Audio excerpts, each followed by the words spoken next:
I'm on a quest to find music and art. Supporting local talent is the place I start. Yeah, this is our culture, the place to be. Games, books, arts and crafts and jewelry. This the guardians of the geekery. This the guardians of the geekery. This the guardians of the geekery. This the guardians of the geekery. And now for today's episode of Guardians of the Geekery with your hosts, Matt, Carol, and Joey. All right, Guardians of the Geekery Market Edition coming to you, oh my gosh, Saturday, November 4th, 10 to 4. Very excited about it. And we're super, super excited to have the return of Valentine Wolfe. Oh. Yes. Literally been there for every market, and we wouldn't have it any other way. So yes, they are coming back for the music tent. So we are so glad, and just, as this airs, just a couple weeks away now. So very, very soon. So Sarah and Braxton, thank you so much for being here today.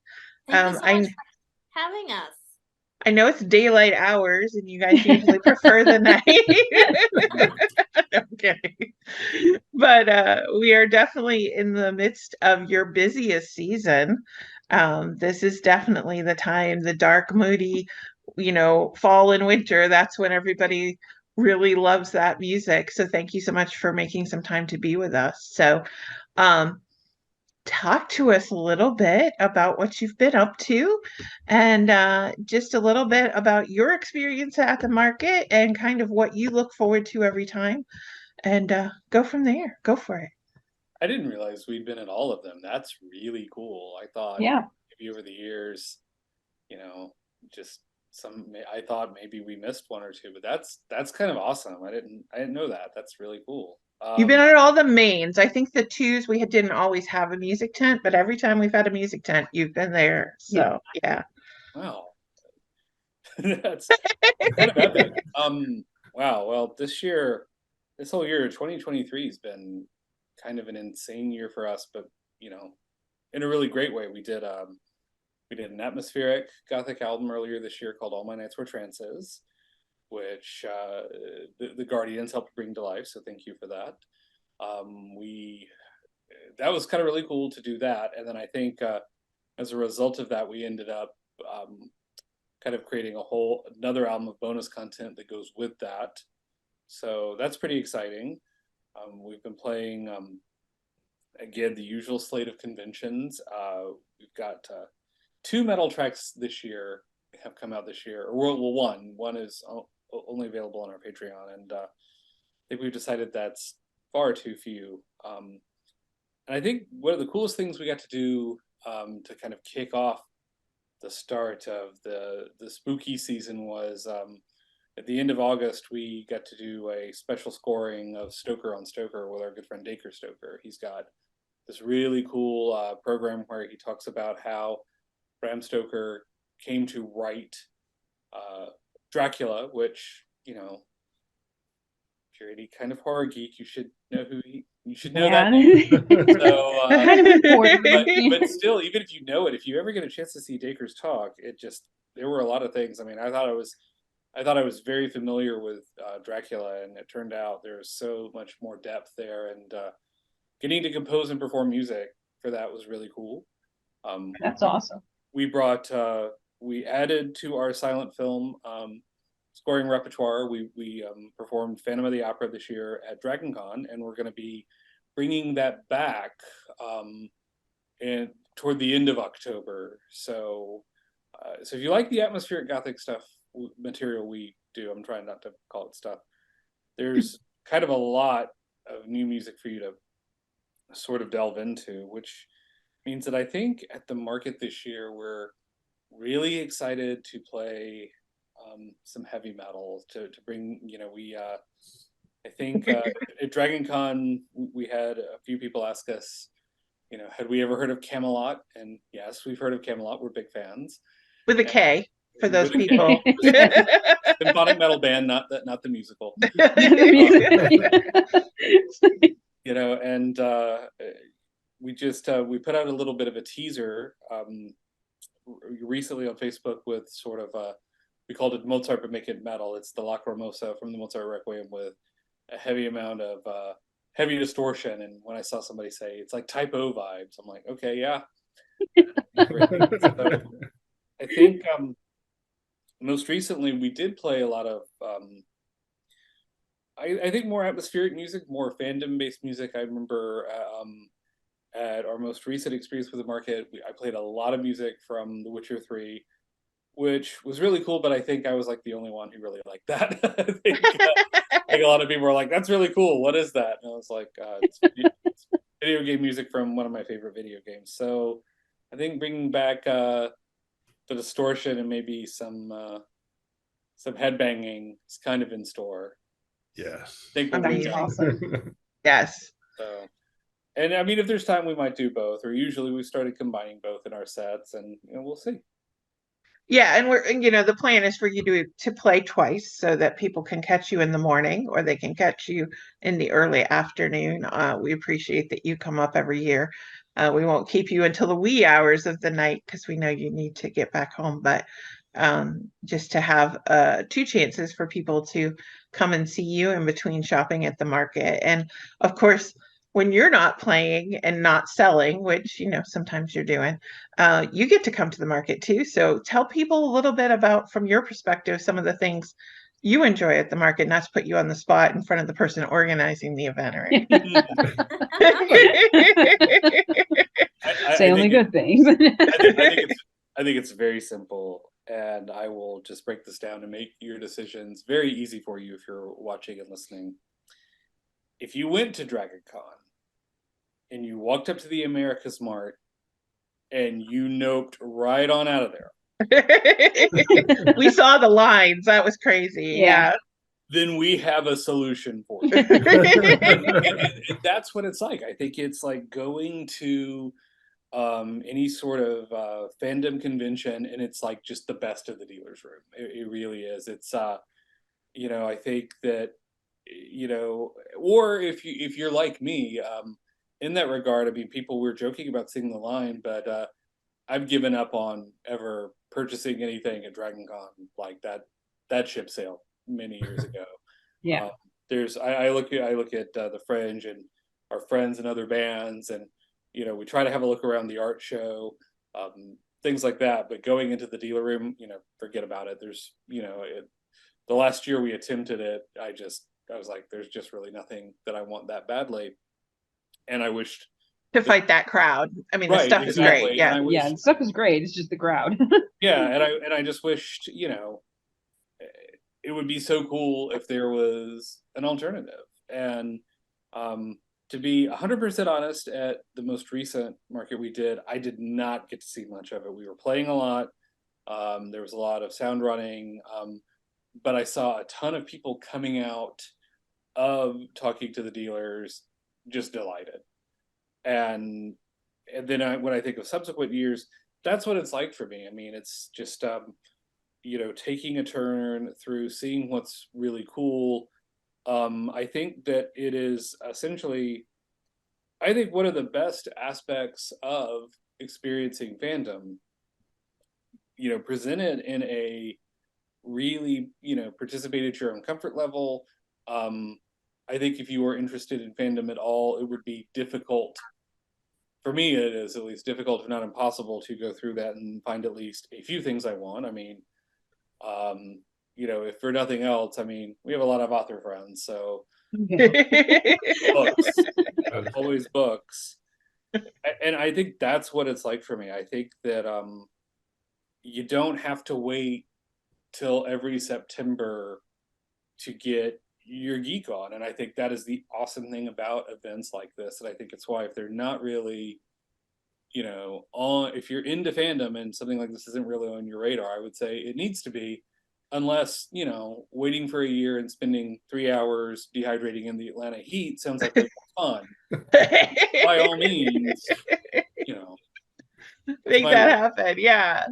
Yeah, and the fun thing this year, and I'm so excited for you guys to see it because you've seen our iterations over the years, is the fact that we went from 5,500 square feet last year to 30,000. I mean, it's just mind blowing. And I was nervous at first, like, how are we going to fill this up? And that is not my concern anymore. It's like, how am I going to squeeze one more thing over in this corner? But you know, that's always the geeky way. Like, you know, artwork on the walls. Like, I literally had to go buy more IKEA shelves to get all the art up, and more bookcases for all of the books, right? So yeah, Matt can show you. It's right. Those are the new shelves up top, just so we'd have room for all the art. So but Incidentally, I'm not in my living room, but I do have Valentine Wolfe art above my fireplace.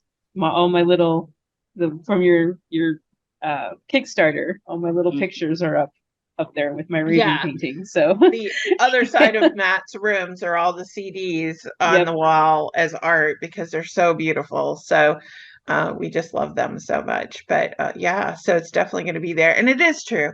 We do kind of stick you guys out in the tent and you kind of get stuck there because people come up and talk to you in between the sets and you're always helping out, which we find we We love you appreciate your for it. We support love you so for it. much. Yeah, because I'm a musical person. I am not a technical musical person. So soundboards, amplifiers, I play a piano. Pianos connect to nothing and they don't travel well. So, you know, it's just there. So so we appreciate that. And but yeah. And Sarah, how are you doing? Pretty good. I loved the food trucks last year. Those were amazing. I hope Yeah, I can so be there this year. yeah, we actually have an on-site concession. So it'll be inside. You don't have to wait out in the line, but we also have Taste Buds Popcorn wasn't able to come to the February market, but they're coming back. So if you love Taste Buds, and we've got Wow Fudge. So if you saw them at Con Carolinas, that is totally addictive. And we have Faye's freeze dried. So she freeze dries all these different foods Candies, yeah. and yeah, goodies. So those are amazing. And then we have breads and jams coming back. So lots of you can get food on site. And we're also adding some tables inside. So you can go and sit out at the music tent and eat and listen, or you can come inside. We've also got Get Some Games and Rebel Base going to be there so you can sit down and kind of enjoy. So rain or shine, we are good. So very excited about that. So And you will have merchandise available at the market. yes, We show us will. the merch. Yes. Awesome sauce. Yes. This is Oh, so pretty. I think we've got Oh, that's right. I think we have 5 CDs in print right now, which is kind of a cool place to be. Some of our titles we've actually now sold through enough that what a lot of people don't know is a lot of our, you know, kind of first edition Valentine Wolfe stuff, it's all limited edition. There's some CDs we've done that we have no intention of ever reprinting. So if you grab a physical copy, you know, if you Grab want it. to do that, you know, we don't really do the whole we don't own a storage unit out in the desert where we bury our CDs next to the ET cartridges or whatever. I think I just totally aged myself, but that's okay. You're with you. We'll also have. I got it. Yeah, right. A long time ago, before Xbox, they were called Ataris. Thing called Atari. I think we'll also have a few posters. Awesome. Some 11x17 really cool poster prints if you like a lot of the artwork we do, which I think pretty much these days almost all of our art is done by Egregore Design. Aristotle Pramagoyas is just a phenomenal illustrator. And I got to give him a massive shout out. He's got a whole range of cool stuff, and if you like our album covers, I think you're gonna like pretty much everything he does. So we'll have CDs, we'll have probably some posters, maybe some small stuff if you sign up for our email list, something like that, to just give away for free. And then I'd be remiss, we didn't bring it to show y'all, but we always have our Valentine Wolfe vault, which we're trying to think of what we're going to do about that. We started doing this way back when it was like maybe an 8 gigabyte USB drive of pretty much everything we've ever done. It's now up to 32 gigs. There's like 18 records on there. they're things that I legit forgot we've done. I was going through, looking at the file structure, seeing if we could move some stuff around, and there were songs I had completely forgotten we had written. For example, Sarah did a really cool rendition of the Dark Shadows theme a long time ago. Oh. I forget for what or for why, but we found it. I was like, oh, that's kind of cool. So, and it's like one of those things. I mean, people like, I'll just go to your Bandcamp and buy it all there. It's like there's things on here that are not on our Bandcamp, and it's still like it just. I think we're gonna have to do something. Is what I'm getting at. This may be one of the last times we sell the vault, because we may need to break it up or do something about it, because it's getting a little out of hand. Because we write a lot of music, and that's a good thing. Yeah, no, that's a very good thing. We've definitely been to concerts or events in the past where it's the same 5 songs they wrote 10 years ago, and you never hear anything different. And that's not the case with you guys. You're always introducing and changing and playing around with. And I think that's the thing that makes you so prolific for us, and why we love having you, is because we always know it's going to be an enjoyable experience to get to sit and listen. We're always excited when we get to sit and listen. Yeah. Now, having said all that, I can pretty well promise we are going to play Annabelle Lee, because every time I try to take it out of the set, somebody asks for it. So, yeah. Annabelle Lee is your free bird. I'm sorry. Every now and then I keep thinking we really, that, and people really like our version of Rainbow in the Dark by Running Jane, which we've been playing. We've been playing a lot more frequently this year. I keep thinking we need to re-record both, because they're so they both don't. They're so different. Like I go back and I listen to the old version. I'm like, I don't really play it like that at all. Kind of fun. Yeah. At least. You keep evolving. Yeah, definitely. Yeah. That's the fun part, though. Well, and I think that's why we love writing so much music. I think that there's, I think that really, if I'm going to be completely thoughtful and honest about this, I think for me personally, I'm just getting better at being in Valentine Wolfe. That's really, I think, like, we've always, especially Sarah, has always kind of known this is what I want. This is where we're going to go, and it's just taken me kind of a long time to figure out how to get there and how to do things. But we've been pretty excited about what we hear, coming out of the studio these days, and we're really. One of the cool things this year is I think we've both been really proud of the music we've been creating. And I mean, you might be wondering, well, is that always the case? I think sometimes, any musician, any creative goes through this. You start off and you're making things, and I think the objective is just to get it done and put it out there. Make something and share it with the world. And then, the more you do that, the better you get at it. And then I think now, this year in particular, I listen to playback, or this actually happened earlier today. I was on my way back from the grocery store, and I was listening to one of our favorite metal bands on Spotify. But while I was in the grocery store, Sarah had taken over our Spotify. So I get in the car and I hit play, and my knee-jerk reaction is, that's pretty cool, but like that Insomnium has a guest singer, but that says, oh, that's us. We said, now, I mean, all those thoughts took like less than a nanosecond, but I was like, we said pretty good. Not so bad. Goldfish memory. Oh yeah, I played that. Yep. Although it'd have to be a black goldfish in a bowl, though, so with a skull castle in the background. But yes. Yes. Well, guys, thank you so much for being on the podcast today, and we are so looking forward to seeing you guys in a couple weeks. And if people wanted to check out your music ahead of time, or make sure to reserve one of the Vault USBs before they all get sold out, where could they go and find out more about you guys? You can definitely check out ValentineWolfe.com, spell wolf with an E at the end. It's just like the animal with an E. And it's spelled exactly the way it sounds. And you can also, if you want to, listen before, if our music is brand new to you, if you haven't heard us yet and you want to like sing along with some of your favorite songs at the market or find some stuff, we're on Spotify.